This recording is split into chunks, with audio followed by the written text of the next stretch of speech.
It didn't begin with sirens. Not the screaming kind that split the air like knives. No, this was quieter. A firm knock on the door. Steady. Measured. Two officers stood on the porch, their faces drawn tight with something between urgency and unease. One had his hand resting near his belt. The other leaned forward and spoke words that would carve themselves into my memory forever. Sir, we found a child alone in your car. We need you to come with us. For a second I didn't move.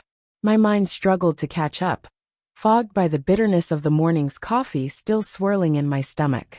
My lips parted, but my voice was hollow, detached, as if borrowed from someone else. I don't have a child. Confusion flashed across their faces, doubt maybe. Then the handcuffs came, cold and unrelenting. I didn't resist. I didn't ask questions. Some rusted, beaten-down part of me almost welcomed it. Because maybe, just maybe, I really had lost my mind. 2 years earlier, my life had quietly collapsed into ash. There was no thunderclap, no chaos. Just silence, so vast, so total, it split me apart from the inside. It wasn't like the movies. No shouting. No broken plates. Just one unlocked phone, left carelessly, or perhaps deliberately on the kitchen table. Just one message thread, full of laughter that didn't belong to me. Photos taken in places I'd never been. Snapshots of a life I hadn't lived. And there she was, my wife, in all those pictures. Her smile radiant. Her eyes younger. Hungrier. I looked at her in those stolen moments and realized, with the weight of 1,000 lead bricks, that I had never been enough. That I was never going to be. And something inside me, something I hadn't even known was still alive, died. It didn't scream or protest. It simply curled up and stopped breathing. Like a wounded animal that knew no one was coming to save it. We were high school sweethearts.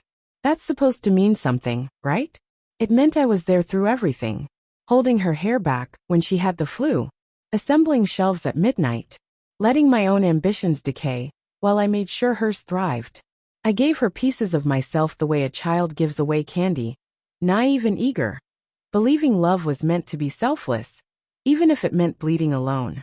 But she never bled. I taught myself to smile even when I felt empty. Learned to say, I'm fine, with a voice that sounded eerily convincing. That's what men are supposed to do, right? Be the anchor. The provider. The one everyone leans on. Even if it means breaking in silence. But the signs were always there. Her phone always turned face down. The cold sheets on her side of the bed. The way she touched me like I was a chore. And I said nothing, because I feared losing her more than I feared losing myself. A month before I left, I confirmed it. Her lover had a tattoo of a clock on his wrist. A brutal, mocking symbol of all the time I'd wasted. I didn't yell. Didn't accuse. I watched. I planned. Quietly I transferred funds. Changed passwords. Shifted names on documents. Canceled credit cards. I left the marriage before I ever walked out the door. When I finally filed, she looked at me like I was the one who had betrayed her. That was the cruelest part. How she painted herself as the victim in the tragedy she authored. I didn't scream. I didn't explain. I left her with the house, with the echoes and the dust and the weight of her own choices. So imagine my disbelief, 2 years later, being accused of abandoning a child I never fathered. At the station, they placed me under flickering fluorescent lights like some suspect in a cheap noir film. The detective, barely old enough to shave, looked uneasy. The child, he called you daddy. That word. It didn't hurt, it detonated. My chest didn't ache. It collapsed inward, a quiet implosion. Because deep down, no matter how much I tried to move on, that word still lived in me. Not loud, not proud, but present. Then they showed me a photograph. A boy. Big brown eyes. Wild curls. He could have been mine, if I'd ever been given the chance to choose. And suddenly it all made sense. He wasn't mine by blood, but he was mine in name. She'd used my last name on his birth certificate, never removed it after the divorce. Maybe it was convenience, hospital paperwork, school forms, or maybe she just liked the sound of it better than her own. She had someone new now, a man who came and went like smoke. The night before, she'd left her child in his car while she went into a nightclub. The man, overwhelmed by the crying boy, panicked. Drove to the only address he knew, my old one, and left the child in my car. To the police, it made sense. To the child, even more. I was the only dad he had ever heard of. Eventually, they let me go. There were apologies, fumbling explanations, embarrassed officials trying to stitch the narrative back together. But I didn't care about their errors. I cared about him. That night, I sat alone in my living room, lights off, whiskey burning slow in my hand. I thought about everything I'd lost chasing the idea of being a good man in a world that only measures your worth by what you produce, not how you feel. I could have walked away, could have let the whole mess devour itself. But then I thought of the boy's eyes, wide and waiting, afraid. And I remembered what it felt like to be a child abandoned by the very people meant to protect you. So I did the unthinkable. I filed for emergency guardianship. I knew she'd fight back, dramatic, vicious, playing the wounded mother. But I didn't come unprepared. I had timelines, witnesses, receipts, both literal and emotional.